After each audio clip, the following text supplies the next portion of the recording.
കരയുദ്ധത്തിന് പിന്നാലെ ഗസ സിറ്റിയിൽ ബോംബ് മഴ വർഷിച്ച് ഇസ്രായേൽ. ഇന്ന് മാത്രം 75 പേരെ കൂട്ടക്കൊല ചെയ്തു. ഇവരിൽ 53 പേരും കൊല്ലപ്പെട്ടത് ഗസ സിറ്റിയിലാണ്. 10,000 തെക്കൻ ഗസയിലേക്ക് പലായനം ചെയ്യുകയാണ്. വടക്കൻ ഗസയിലേക്കുള്ള മുഴുവൻ വഴികളും അടച്ചതോടെ ഭക്ഷണവും വെള്ളവും ലഭിക്കാതെ ജനങ്ങൾ ദുരിതത്തിലാണെന്ന് UN ഏജൻസികൾ. ഗസയിൽ ഇതുവരെ കൊല്ലപ്പെട്ടവരുടെ എണ്ണം 65,000 കടന്നു. MCA നാസർ വിവരങ്ങൾ നൽകും. MCA, എത്രത്തോളം രൂക്ഷമാണ് ഗസ സിറ്റിയിലെ ആക്രമണം? ആളുകൾ ഇപ്പോൾ വലിയ രീതിയിൽ സുരക്ഷിത താവളം തേടി അലയുകയാണോ? ദിവ്യ, തീർച്ചയായിട്ടും പിന്നിട്ട 2 ദിവസങ്ങളിൽ കാണുന്ന അതേ ഹൃദയഭേദകമായിട്ടുള്ള രംഗങ്ങൾ തന്നെയാണ് ഇന്നും ഈ രാവിലും ഗസയിൽ നിന്ന് പുറത്തു വരുന്നത്. കാരണം നമുക്കറിയാൻ സാധിക്കുന്നത് പോലെ വ്യാപകമായിട്ടുള്ള ഷെല്ലാക്രമണം ഒരു ഭാഗത്ത് നടക്കുന്നു, നിരന്തരമായിട്ടുള്ള വ്യോമാക്രമണം. അതിന് പുറമെയാണ് ഈ കരസൈന്യത്തിൻ്റെ കൂടുതൽ പ്രദേശങ്ങൾ കൈയടക്കിക്കൊണ്ടുള്ള അവരുടെ മുന്നേറ്റവും തുടരുന്നത്. ഇത് ഏറ്റവും കൂടുതൽ ബാധിച്ചിരിക്കുന്നത് സാധാരണ മനുഷ്യരെ തന്നെയാണ്. ആ സിവിലിയൻ കുരുതി അതിൻ്റെ എല്ലാ സീമകളും ലംഘിച്ചു കൊണ്ട് തന്നെ മുന്നോട്ട് പോവുകയാണ്. ഇപ്പോൾ ഏറ്റവും അവസാനം ലഭ്യമാവുന്ന റിപ്പോർട്ടുകൾ പ്രകാരം ഈ 24 മാസത്തിൽ എത്തി നിൽക്കുന്ന ഈ ഒരു വംശഹത്യയിലൂടെ കൊല്ലപ്പെട്ടവരുടെ എണ്ണം 65,000 65,000-ൽ നല്ലൊരു പങ്കും സ്ത്രീകളും കുട്ടികളുമാണ്. നമുക്കറിയാൻ സാധിക്കുന്നത് പോലെ ഒരു 10,000-12,000 പേരെങ്കിലും ഈ തകർന്നടിഞ്ഞ കെട്ടിടാവശിഷ്ടങ്ങൾക്കുള്ളിൽ കുടുങ്ങിക്കിടക്കുന്ന മൃതദേഹങ്ങൾ ഉണ്ടാകും. അതുകൂടി കണക്ക് കൂട്ടുകയാണെങ്കിൽ എന്തായാലും ഒരു 80,000-നും 1,00,000-നും ഇടയിൽ ആളുകളെയാണ് ഈ 24 മാസത്തിനുള്ളിൽ കൊന്നുതള്ളിയിരിക്കുന്നത്.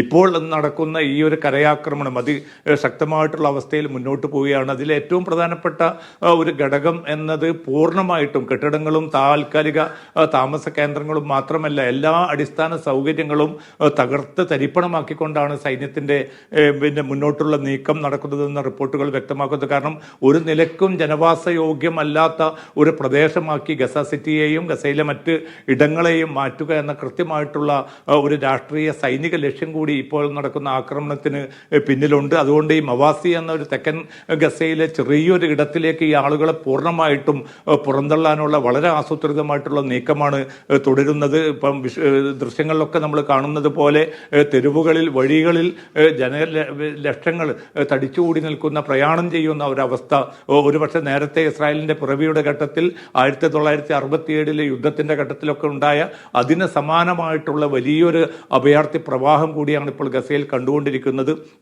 ഈ തെക്കൻ ഗസയിലേക്ക് എത്തിക്കുന്ന ജനങ്ങളെ അവിടെ നിന്ന് മറ്റേതെങ്കിലും രാജ്യങ്ങളിലേക്ക് പുറന്തള്ളുക എന്ന ഒരു ലക്ഷ്യം തന്നെയാണ് ഇസ്രായേലിൻ്റെയും അമേരിക്കയുടെയും മുമ്പിലുള്ളത്. അതുകൊണ്ടാണ് US state secretary Marco Rubio കഴിഞ്ഞ ദിവസം ഇസ്രായേൽ നേതൃത്വവുമായി നടത്തിയ ചർച്ചയിലും ഈ ആക്രമണം തുടരാനുള്ള ഒരു ഗ്രീൻ സിഗ്നൽ തന്നെയാണ് അമേരിക്ക നൽകിയിരിക്കുന്നത്. ഇനി ദിവസങ്ങൾ മാത്രമേ ഹമാസിനുള്ളൂ. അതിനകം ഈ ബന്ദികളെ വിട്ടയക്കുകയാണെങ്കിൽ മാത്രം ഒരു യുദ്ധവിരാമം ഉണ്ടാവും. അതല്ലെങ്കിൽ കാര്യങ്ങൾ ഇങ്ങനെ തന്നെ മുന്നോട്ട് പോകുമെന്നാണ് ട്രംപും വ്യക്തമാക്കിയിരിക്കുന്നത്. എന്തായാലും ഈ വടക്കൻ ഗസയിലേക്ക് ഇപ്പോൾ ദർ അൽ ബലാഹ്, അതോടൊപ്പം തന്നെ ഖാൻ യൂനിസ് ഉൾപ്പെടെയുള്ള സ്ഥലങ്ങളിലേക്ക് കൂടി ഇപ്പോൾ കരയാക്രമണം വ്യാപിപ്പിച്ചതായിട്ടുള്ള റിപ്പോർട്ടുകൾ പുറത്തു വരുന്നുണ്ട്. അപ്പോൾ ഈ തെക്കൻ ഗസയിലേക്ക് പോകാനുള്ള സലാഹുദ്ദീൻ സ്ട്രീറ്റ് ഉൾപ്പെടെയുള്ള ചില വഴികൾ മാത്രമാണ് തുറന്നു കൊടുത്തിരിക്കുന്നത്.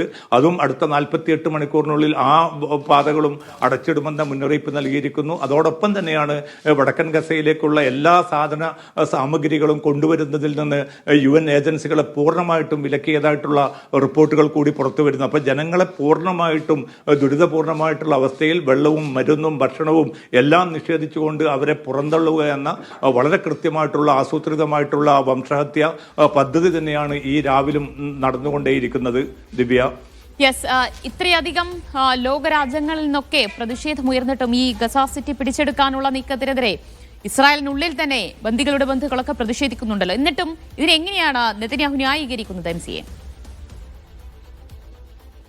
ദിവ്യ, ഇത് നമുക്കറിയാൻ സാധിക്കും പിന്നിട്ട ദിവസങ്ങളിലൊക്കെയും ഇപ്പം ഖത്തർ കേന്ദ്രീകരിച്ചുകൊണ്ട് അറബ് മുസ്ലിം രാജ്യങ്ങളുടെ കൂട്ടായ്മയുടെ വലിയ ശക്തമായിട്ടുള്ള പ്രതികരണങ്ങളും പ്രതിഷേധങ്ങളും ഒക്കെ വന്നു. യൂറോപ്യൻ യൂണിയൻ ഇസ്രായേലുമായിട്ടുള്ള ഈ വ്യാപാര ഇടപാടുകളിൽ നൽകിയിരിക്കുന്ന ഇളവുകൾ പുനഃപരിശോധിക്കുമെന്ന മുന്നറിയിപ്പ് നൽകി.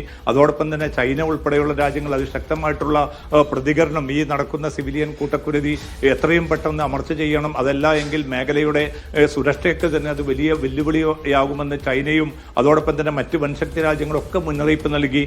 ആഭ്യന്തരമായിട്ട് ഇപ്പോൾ ഇസ്രായേലിനുള്ളിൽ പിന്നിട്ട ദിവസങ്ങളിലൊക്കെ നടന്നുകൊണ്ടിരിക്കുന്ന ബന്ദികളുടെ ബന്ധുക്കളും പ്രതിപക്ഷവും നടത്തുന്ന ആ പ്രക്ഷോഭം വലിയ ശക്തമായി തന്നെ തുടരുന്നുണ്ട്. പക്ഷേ ഇതൊന്നും തന്നെ തൻ്റെ രാഷ്ട്രീയമായിട്ടുള്ള നിലനിൽപ്പിന് വേണ്ടിയുള്ള ഈ ആക്രമണത്തിൽ നിന്ന് നെതന്യാഹുവിനെ പിന്തിരിപ്പിക്കുന്നില്ല. മാത്രമല്ല സൈനിക നേതൃത്വത്തോട് എത്രയും പെട്ടെന്ന് ഗസയിൽ നിന്ന് ഈ മനുഷ്യരെ പൂർണ്ണമായിട്ടും പുറന്തള്ളിക്കൊണ്ട് ഗസയിൽ തങ്ങളുടെ അധിനിവേശം അരക്കിട്ടുറപ്പിക്കാനുള്ള നടപടികളുമായിട്ട് മുന്നോട്ട് പോകണമെന്ന് തന്നെയാണ് നെതന്യാഹു നിർദ്ദേശിച്ചിരിക്കുന്നത്. അമേരിക്കയുടെ പൂർണ്ണ പിന്തുണയും ഇതിനുണ്ട് എന്നതാണ് നമ്മൾ പിന്നെ പ്രത്യേകം ശ്രദ്ധിക്കേണ്ട വസ്തുത. ഈ അറബ് മുസ്ലിം രാജ്യങ്ങളൊക്കെയും അതിശക്തമായിട്ട് അമേരിക്കയോട് ഇടപെടണമെന്ന് അഭ്യർത്ഥിക്കുന്നുണ്ട് എങ്കിൽ പോലും ആ അർത്ഥത്തിലുള്ള ഒരു നീക്കവും അമേരിക്കൻ പ്രസിഡന്റിന്റെ ഭാഗത്തു നിന്നോ അമേരിക്കൻ ഭരണകൂടത്തിന്റെ ഭാഗത്തു നിന്നോ ഉണ്ടാകുന്നില്ല.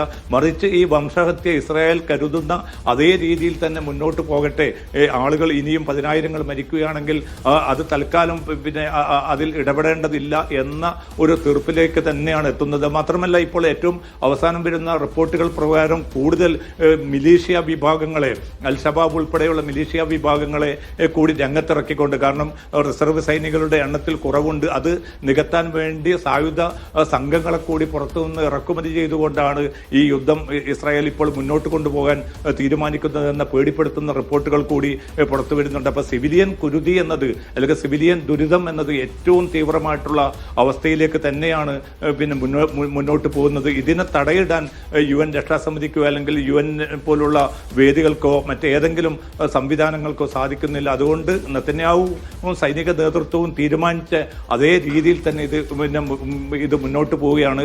അതിശക്തമായിട്ടുള്ള ചെറുത്തുനിൽപ്പ് ഇപ്പോൾ ഈ ഗസയിലെ ജനങ്ങൾക്ക് ഈ ഭക്ഷണവും വെള്ളവും ഒക്കെ എത്തിക്കാനുള്ള മുഴുവൻ വഴികളും ഇസ്രായേൽ അടച്ചിട്ടിരിക്കുകയാണോ?